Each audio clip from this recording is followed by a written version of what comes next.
Who gets to decide? It seems like such a simple question, right? But it's a question that shapes, well, everything, from fixing a local road all the way up to running an entire country. Today, we're going to explore the two fundamental ways people answer that very question and, organize themselves to get stuff done. So let's bring this down to a local level. Just imagine for a second. The main road in your town is an absolute mess, just full of potholes. Or maybe there's this big debate going on about new school uniforms. So, who makes the final call? Is it just one person, a small group of people, or should everyone get to weigh in? This one question right here is at the heart of everything we're about to dig into. So, what this all boils down to is how do these different systems of governance actually impact our day-to-day lives?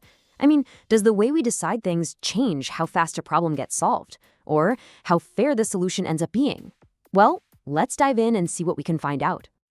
All right, let's kick things off with our first model. This is a system where basically all the power flows from one single place.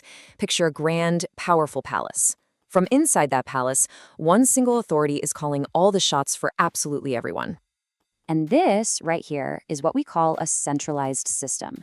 It's pretty straightforward, really. You've got one main leader, or maybe a single small group, and they hold all the power, what we call the authority, to make and enforce all the rules. It's a classic top-down way of doing things. Okay, so if we look at this breakdown of, let's call it King Ulumide's system, you can see the pros and cons right away. The biggest benefit? Speed. No question. If there's a national emergency, a single leader can act fast, and that can be a lifesaver. But the challenges are massive. One single bad decision can have a huge impact on everyone.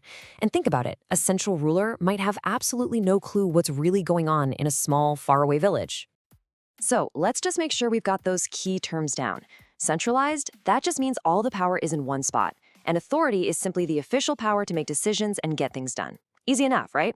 Okay, with that in our back pocket, let's check out the total opposite approach. So what's the alternative to the palace? Well, picture this. Instead of that single, powerful ruler, big decisions are made by the whole community, all gathered together under, say, the village mango tree. It's a place where everyone gets a chance to speak their mind. And that is our second model. This is what's known as a non-centralized system. And it's exactly what it sounds like. Power isn't held by just one person. Instead, it's shared out among different leaders, or councils, or community groups. No single person has all the authority. You could call it a bottom-up approach to getting things done. And if we look at this example, Chief Abene's system, the difference really hits you. Because so many voices are heard, the biggest advantage is that local issues get tackled by the very people who are living with them. That's huge. But the drawback is just as obvious. Getting everyone to agree to reach what we call a consensus, man, that can take a very long time.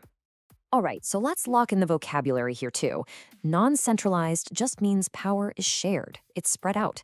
And consensus, that's the general agreement the group is trying to reach. It's pretty much the whole point of all that talking under the mango tree. Okay, so we've got our two very different models, right? You've got power from the palace on one hand and a voice under the mango tree on the other. So now, let's put them on a scale, so to speak, and really weigh the good and the bad of each side by side. And right here, you can see the fundamental trade-off plain as day. The centralized system, it gives you speed and a crystal clear chain of command. The non-centralized system, on the other hand, gives you incredible local input and that sense of shared responsibility, what a lot of people call community buy-in. It really is a classic case of trading speed for consensus. So when would you actually want that fast, top-down power? Well, you gotta think big, like responding to a natural disaster where every single second counts, or building a massive national project, like a highway that absolutely needs one unified plan, or even enforcing one single safety standard across the whole country. In situations like these, speed and clarity are everything. Okay, so on the flip side, when is it better to hear from a lot of different people? Now we need to think local. We're talking about things like managing the rules for a community market or trying to deal with the super different needs of, say, a farming town versus a fishing village. It's all about making sure local problems get solved by the people who know them inside and out. Which, of course, brings us to the big one, the ultimate question. After looking at both of these systems, which one is actually better? Is it the single ruler or is it the community council? But you know what? as we've kind of seen, that's not really the right way to look at it. The key thing to realize here is that neither system is just better, period. The real question, the much more useful question, is which system is the better fit for the specific problem you're trying to tackle? And really, it all comes down to this simple idea. The governance system you have directly affects the community's ability to handle different types of problems. So what that means is the structure of power isn't just some abstract theory, you know? It literally determines how well a community functions, day in and day out. So I'm going to leave you with this final thought. Let's say your community needs a brand new school. What would you want? Would you want the speed and the power of a centralized system to just get it built fast?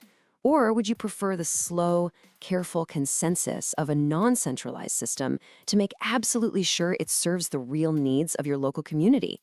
Where's the right balance? Something to think about.